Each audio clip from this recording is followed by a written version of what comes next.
In today's video, I'm going to teach you how to deploy a static website on Netlify. We'll use Netlify's manual deploy option, which is perfect when you already have a ready-to-go site folder and you don't want to connect a Git repository. By the end, your site will be live on a public URL. First, open your browser and head over to netlify.com.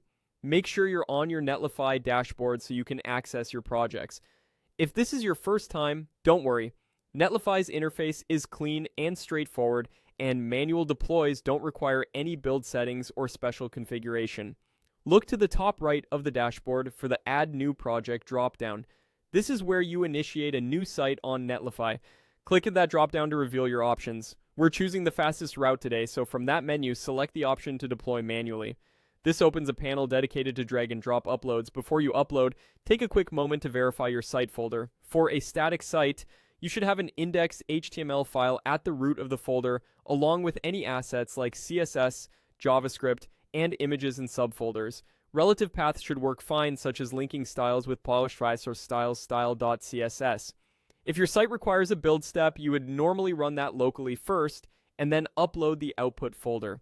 For simple static sites, you can upload the project folder as is. With that confirmed, drag and drop your project folder into the upload area. Be sure you're dropping the folder that contains index.html, not a parent directory that just happens to hold several projects.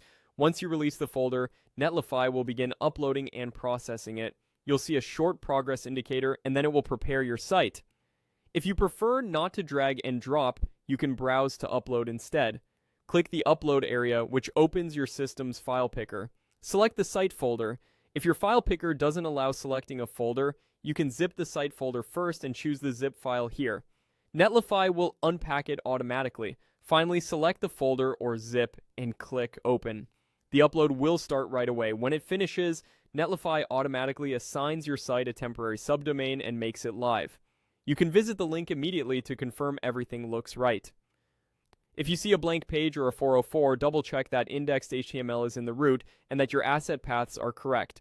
Missing styles or images usually mean the links are pointing to the wrong location. And if you need to update the site, just repeat the same upload process. Netlify will create a new deploy for you. That's all it takes to deploy a static website on Netlify.